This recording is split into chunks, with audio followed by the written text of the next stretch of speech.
Okay, I'm going to go through the steps to create a C-grid for this NACA 0012 airfoil.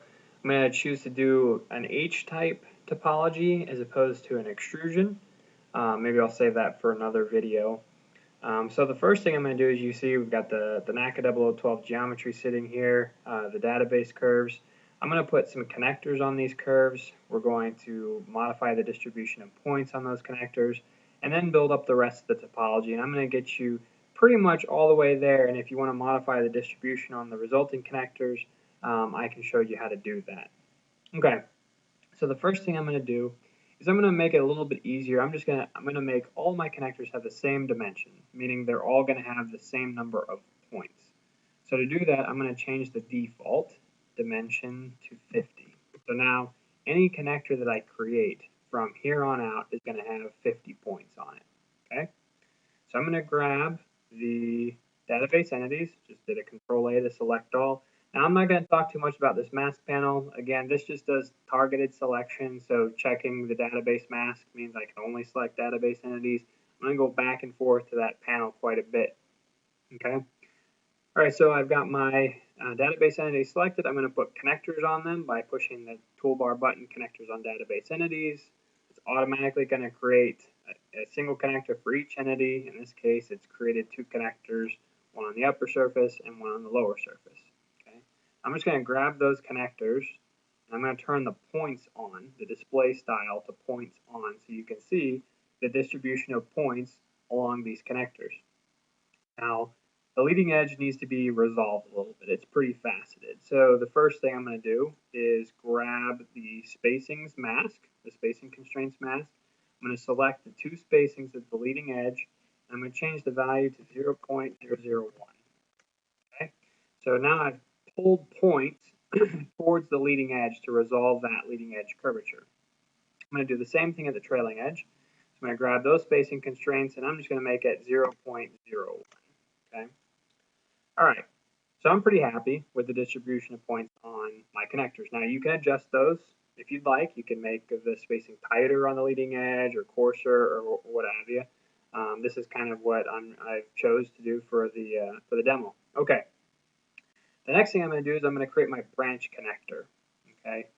To do that, I'm just going to show you an interesting thing. It's pretty cool how you can copy and paste spacing. So I'm going to show you that process. So again, when I create this connector, I'm just going to pick the end point here. I just decided to do a 2-point curve, okay?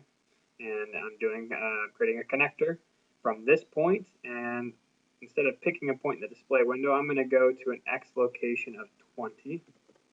Okay, so that's 20 units downstream. All right, so that's going to be our branch connector, our wake connector. And just to make it easier, again, I'm going to turn on the display of points. You can see what the points look like.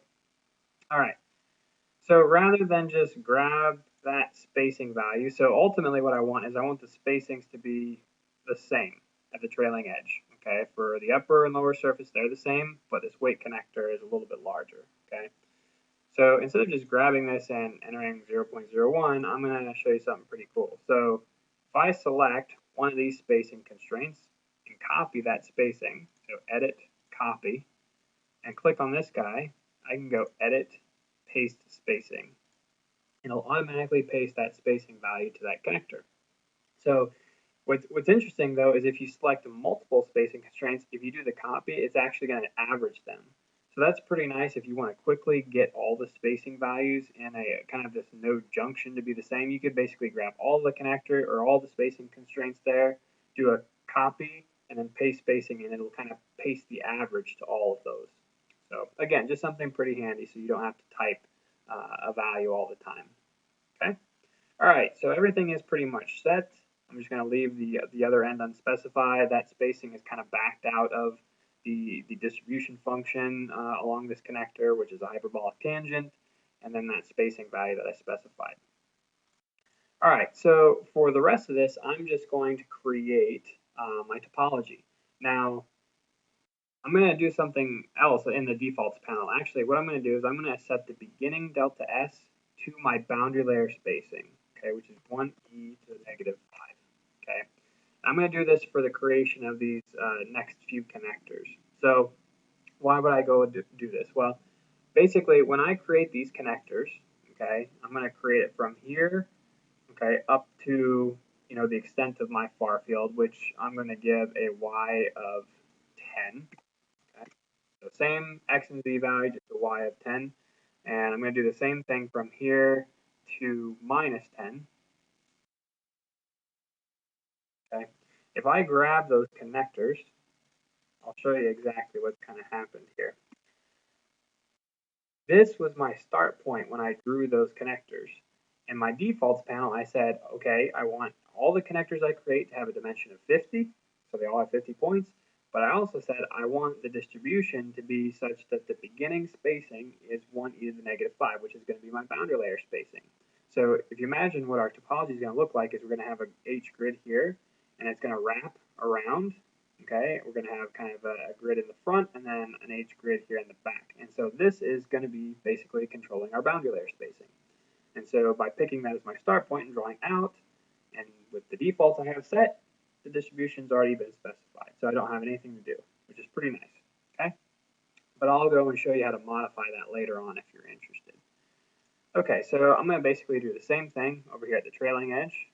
Okay, so I'll grab that point. I'm going to go to a y value of 10 and go from this point to a y value of negative 10. Okay. And just because we're doing it with all the connectors, I'm just going to turn on the points for everybody. All right. So now I'm going to turn that default off, okay, by going back and setting it to 0. All right. So now I'm just going to draw normal connectors and I'll change the distribution on them manually. I just wanted to kind of illustrate how you can set up the defaults and have it affect all the entities that you create afterwards.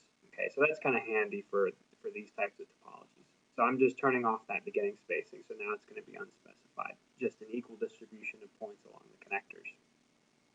So I'm going to kind of close these off. So I'm going to create a couple of connectors here.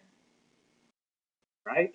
And then I'm going to create my C connector, kind of my semicircular connector. I'm going to choose this button. This is the curve creation tool. Make sure it's on connector. And then this guy is circle. So I'm going to pick that. And then I'm going to choose 2 points and an angle. This is the easiest way to do this. I'm going to pick this point. Okay? I'm going to pick that point, and the angle is going to be 180 degrees. Okay? All right. So now it's time to fix the distribution of points on all of those guys. So I'm just going to, again, grab all the connectors and turn their points on just to kind of illustrate this a little bit. So what I want to do is I'm actually going to I'm going to grab these 4 connectors, okay, grab these guys and these guys, so those 4 connectors, and I'm going to assemble domains up here in the toolbar, okay. So you can see what the domain would look like since I haven't modified all of the spacing values that I need to modify, okay. I'm going to just grab these connectors and do the same thing down here, all right. So let's just fix these 2 domains while we're at it. What's the best way to fix that? Well, we need to modify the spacing constraints on these 2 connectors that we just created. So I'm going to grab that spacing constraints mask, and basically what we need to do is we need to tighten up the spacing at this end. What value should we use? Well, the easiest value to use is the value that we used here on this branch connector. So why don't we just grab that guy and copy it. So copy that, and then grab these 2 and paste the spacing. Edit, paste the spacing. There you go. You get a nice perfect orthogonal grid. Okay. All right. So now what about this domain that we need to do out front? Well, this one we're going to actually have to assemble using the assemble special command. And the reason is one of the edges, okay, a structured domain consists of 4 edges, but each edge can consist of multiple connectors. Sometimes Pointwise can't figure out how to assemble those complex edges, okay, for that structured domain. All right. The other thing is we need to make sure that the opposing edges have the same number of points, which I can tell you they do not. All right. One edge, this edge right here, has 50 points. The opposing edge is actually going to be the 2 connectors on the airfoil. Those each have 50 points. Okay. So we're not going to be able to create a structured domain until we get the dimension on this connector correct. All right. So the easiest way to do that is just do a little math in your head. All right. This connector has 50 points. This connector has 50 points, but they share a point. So 50 and 50 is 100 minus the shared point is 99. Okay. So grab this connector and type in 99. Or the other thing you can do is grab this connector and go grid dimension. Okay. Now we're entering one of the advanced menus for the dimensioning system on the connectors, and copy. So I'm going to go down to this frame that says copy from, click that, and I'm going to grab this connector and this connector and say copy dimension. Copy the dimension, click OK. Now this connector has 99 points. All right, so that's an easy way. Sometimes your edges are so complex that you have multiple connectors, all right, and adding them up can be a little bit tedious. So really the easiest way to do it is just copy the dimension. It's automatically going to do the math for you and apply the dimension to that connector. All right, but you notice what I'm going to do, actually, let me build the domain first and then I'll show you what needs to be done. So like I said, we're not going to be able to assemble this domain. If I grab these connectors, okay, all the connectors that are going to create this domain and click assemble domains in the toolbar, it's not going to make it. It's going to say 0 domains created, 5 connectors unused. Okay? It's because one of the edges is too complex. So we're going to go to the menu bar. So I'm going to go to create, assemble special domain, and now you can see this is our, kind of the edge topology of a structured domain. Again, the structured domain consists of 4 edges, but each edge can have multiple connectors. So I'm going to basically define the structured domain. I'm going to turn off autocomplete so I can basically walk through the entire thing. So it's asking me to start on edge 1.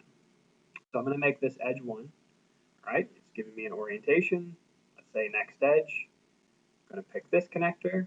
All right, that's edge 2, which has 99 points. So that basically means that this edge right here, our next edge, is going to have 50 points because it's opposite this edge that has 50 points. The one on this side is going to have 99 points, right? So a nice little tool here to help you define these structured domains. All right, so I picked that. I'm going to say next edge. Pick this guy. All right, so 50, 50, 99. Now we need another edge that has 99 points, which is the airfoil. That guy and that guy. All right, we've got our structured domain. But you notice the spacing is a little bit off. You see these lines kind of coming out at an angle here. They're not really orthogonal to the boundary. What we need to do is we need to adjust the spacings. Okay, so I'm going to grab that spacing constraint. We need to tighten up that guy, that guy. So what value should we use? Well, we should use the same value that's on the opposite side. So basically this value. All right, so if I grab that spacing constraint and copy it, edit, copy, I'm going to paste that value here and here. Edit, paste spacing. And there you have it. We have our C grid for this airfoil. Okay, so this C grid consists of 3 domains, 1, 2, and 3. Right? So that's how you go about doing that. Now, I'm going to introduce something kind of a little bit more advanced, and that's being able to modify the distribution of points along connectors. Okay, so I'm going to grab, the easiest way to do this is I'm going to grab these 4 connectors because these are what are controlling the boundary layer spacing. Okay, so I'm going to go grid distribute, again another menu bar command. This is going to bring up a panel that gives us more options than just what you'll find along the toolbar. And going to the functions tab, you'll see we have several different types of distribution functions. The default is hyperbolic tangent. Okay, that's how the points are distributed along a connector.